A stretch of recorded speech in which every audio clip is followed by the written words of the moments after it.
এগুলো কি মানা যায়? এটা কোনো নেট কথা? চলে না কিভাবে হবে? ওই ভাই আলাকে ফোন দেয়, শালা সমস্যা কি? হ্যাঁ, নেট চলে না কে?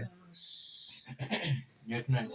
সবগুলো ফোন একসাথে রেখে সাবস্ক্রাইব করেছিল, সবগুলোকে আনসাবস্ক্রাইব করাইছে। হ্যাঁ, 100টা ফলোয়ার জোড়ানোর জন্য, যাতে একটা সেলিব্রেশন, একটা ভালো মতো গ্র্যান্ড সেলিব্রেশন করতে পারে সে। হ্যাঁ, এ ভাই গ্র্যান্ড সেলিব্রেশন চলছে, 100 পার হয়ে গেছে। হোয়াটসঅ্যাপ পিনি সাবস্ক্রাইব করেন তো, ঢুকেন নাম সাবস্ক্রাইব করেন, সাবস্ক্রাইব কিনলে কোনো করেন। কাজ হবে না এলে।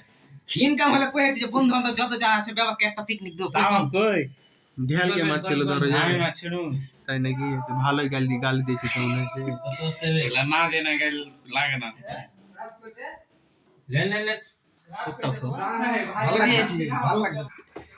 আনসাবস্ক্রাইব করার পর ফের সাবস্ক্রাইব করলে পারছে নাকি? ওই যে 98 টা আছে। আপনার তো নেটই চল না। কার আপনার কাহিনী করেন সাবস্ক্রাইব করলে তো পয়েন্ট চলবে। Travel with Mustafizur. কই তাড়াতাড়ি চলে আসবে তো, এত দেরি হচ্ছে কি? এগুলা করার জন্য আমার রুমটাই ছিল নাকি? পেজের কোনো র্যাঙ্কিং নাই, অযথা সার্চ করার কত পরে ওর নাম। হয়েছে যে একসাথে ই করবেন, একবার সাবস্ক্রাইব করবেন তারপর আনসাবস্ক্রাইব করে দিবেন, পরে 100 পার হয়ে যাবে। 98টা হয়েছে। পার হয়ে গেছে 100 পার হয়ে গেছে। এখন কমিয়ে হয়েছে যে সেলিব্রেশনের নেন সেলিব্রেশন হয়ে যেত এতক্ষণে, বুঝতে পারলি? এতক্ষণে সেলিব্রেশন নাম পড়তে বুঝতে হ্যাঁ পারছি। এই যে সাদা ভাই। এখন গড়াই হচ্ছে যে একটা করে সাবস্ক্রাইব করবেন। আমি কথা বলবো, দুটা লাগা ঠিক আছে, সরম আছে। কি করবো ভাই?